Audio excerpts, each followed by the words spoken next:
جناب آج آپ کو مساجد اللہ کے گھر میں ریکارڈ کی گئی 10 ایسی ویڈیوز دکھائیں گے جو ممکن ہے کہ آپ پہلی بار دیکھ رہے ہوں۔ پہلے نمبر پہ ذرا یہ دیکھیں، سچ ہی کہتے ہیں کہ سر جھکانے سے نمازیں ادا نہیں ہوتی، دل کو جھکانا پڑتا ہے عبادت کے لیے۔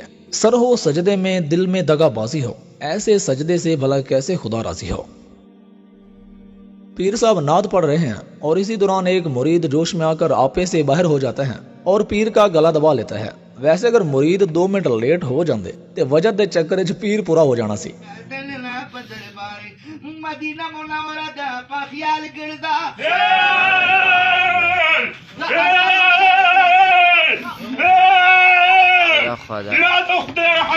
سبحان اللہ۔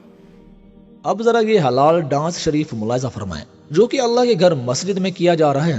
پیر صاحب درمیان میں موجود ہیں اور مرید پیر کی چاروں طرف بھنگڑا پا رہے ہیں، ڈانس کر رہے ہیں۔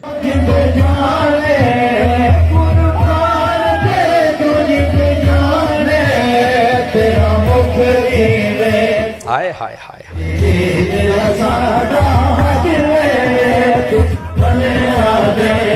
اگر یہ کام کوئی اور کرے تو وہ کنجر ڈانسر کہلاتا ہے، اور وہی کام اگر ایک مقدس جگہ اللہ کے گھر مسجد میں یہ پیر مرید کریں تو تب یہ ڈانس بھی حلال ہو جاتا ہے، نیکی بن جاتا ہے۔ اللہ کی قسم ان حرکات کا اسلام سے کوئی تعلق نہیں ہے، یہ کوئی ہمارے نبی صلی اللہ علیہ وسلم کی تعلیمات نہیں ہے۔ یہ کم بخت ڈانسر مسجد میں اپنا ڈانس کا شوق پورا کر رہے ہیں اور مسجد کے تقدس کو پامال کر رہے ہیں۔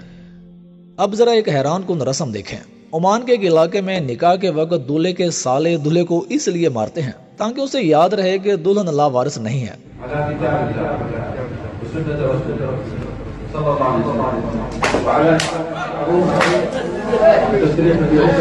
اللہ تعالیٰ کو شکر ادا کریں کہ یہ رسم ہمارے یہاں نہیں ہے، ورنہ ڈوئی لال پہلے دینی ہو جانی سی۔ کہا جاتا ہے کہ جب بندہ نماز شروع کرتا ہے تو شیطان اس سے دور بھاگ جاتا ہے، لیکن جن کے شیطان اندر ہی بسا ہوا ہے اللہ انہیں ہدایت دے۔ بے غیرت، بے شرم، بے حیا، شرم آنا چاہیے، تم کو ڈوب مرنا چاہیے۔ کیسا مسلمان ہے؟ وہ سچ ہی کسی نے کہا تھا کہ ہر مسجد میں نمازی اور ہر مے خانے میں شرابی نہیں ہوتا۔ اس کی ایک تصویر یہ دیکھ لیں، ایک شخص ظاہری طور پر نمازی بن کر مسجد میں آتا ہے لیکن اس کا مقصد نماز نہیں بلکہ چوری کو سر انجام دینا تھا، جو کہ موبائل اٹھا کر بھاگ جاتا ہے۔ اب ذرا یہ دیکھیں، یہ بچے جو نماز کا مذاق بنا رہے ہیں، حالانکہ یہ کوئی کم عقل معصوم بچے نہیں ہیں، جو کہ تقریباً 13-14 سال کے ہیں، جنہوں نے بڑے بڑے سٹنٹ مارنا تو سیکھ لیا ہے لیکن نہیں سیکھا تو مسجد کا ادب نہیں سیکھا۔ اب ذرا اس گاڑی باز ملا کو سنیں جو کہ اللہ کے گھر مسجد میں ممبر رسول پر بیٹھ کر اللہ کے حق پر ڈاکہ مار رہا ہے۔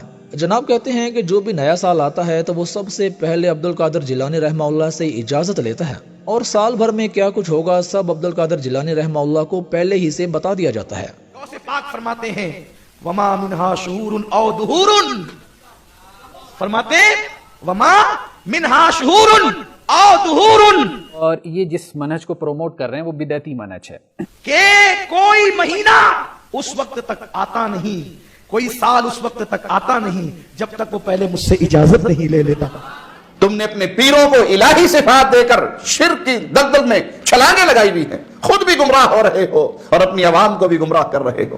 فرماتے ہیں ہر سال نیا سال آنے سے پہلے، نیو ایئر آنے سے پہلے، یہ جنوری والا نہیں، محرم والا، تم کسی نفسیاتی ڈاکٹر کو دکھاؤ، جا کے چیک اپ کراؤ اپنا۔ جنوری والا نہیں، محرم والا آنے سے پہلے وہ میرے پاس آتا ہے۔ غوث پاک کہتے ہیں میرے پاس آتا ہے، یارو چورزا بھی کو ماں پہ ہونا چاہیے، پہلے وہ میرے پاس آتا ہے۔ غوث پاک کہتے ہیں میرے پاس آتا ہے، اور سال بھر میں کیا ہوگا وہ مجھے رپورٹ دیتا ہے۔ جب شرک کیا جاتا ہے عقل سلیم فوت ہو جاتی ہے، اور جب عقل ختم ہو جائے تو انسان اسی طرح کے جاہلوں کے کام کرتا ہے۔ اور سال بھر میں کیا ہوگا وہ مجھے رپورٹ دیتا ہے۔ پھر اس کے بعد مہینہ، یہ 12 مہینے پہلے آتے ہیں، پھر شروعات ہوتی ہے، مجھے ساری رپورٹ دیتے ہیں۔ ہفتہ پہلے میرے پاس آتا ہے، سب رپورٹ دیتا ہے کہ کیا کیا ہوگا، پھر وہ آتا ہے۔ جتنا جھوٹ کا پلندہ ان قبر پرستوں کے ہاں ہے شاید ہی کسی کے ہاں ہو۔ دن نکلنے سے پہلے میرے پاس آتا ہے، اجازت لیتا ہے، سب رپورٹ دیتا ہے۔ اسی لیے سارا اللہ نے غوث پاک کے ہاتھ میں دیا ہے کہ پیر جیلانی کے نام پر ایسی ایسی کہانیاں اور ایسے ایسے قصے تم نے مشہور کر رکھے ہیں کہ میں یقین سے کہتا ہوں کہ اگر آج پیر جیلانی زندہ ہوتے سب سے پہلے جوتے تمہیں وہی مارتے۔ اس واقعے نے سوشل میڈیا پہ مسلمانوں کو کافی حیران کیا ہے۔ یہ ملیشیا کی ایک مسجد میں فجر کی جماعت کے دوران ایک شخص آ کر چپلوں سے امام صاحب پر حملہ کر دیتا ہے۔ لوگ سمجھ رہے ہیں کہ شاید یہ کسی غیر مسلم کی حرکت ہے، حالانکہ ایسا نہیں ہے، بلکہ یہ ایک ذہنی معذور آدمی تھا جسے بعد میں پولیس نے گرفتار بھی کر لیا تھا۔ رمضان کا مہینہ ہے اور سوشل میڈیا پہ کافی ساری ایسی ویڈیوز شیئر کی جا رہی ہیں جہاں دیکھنے کو ملتا ہے کہ امام صاحب قرآن پاک دیکھ کر پڑھ رہے ہوتے ہیں۔ يعلمون ان الله يعلم ما يسرون وما يعلنون ان قرآن الفجر كان مشهودا ومن الليل اب جو لوگ اس مسئلے سے ناواقف ہیں وہ بھائی مذاق اڑاتے ہیں، اعتراض کرتے ہیں کہ اب یہ کون سا نیا طریقہ ہے، یہ غلط ہے، ایسا نہیں کرنا چاہیے۔ حالانکہ جو شخص پکا حافظ قرآن نہیں ہے تو وہ جماعت کے دوران بھی قرآن پاک دیکھ کر پڑھ سکتا ہے۔ سیدنا عائشہ رضی اللہ تعالیٰ عنہ سے روایت ہے کہ رمضان میں ان کا غلام زکوان قرآن پاک دیکھ کر امامت کروایا کرتا تھا۔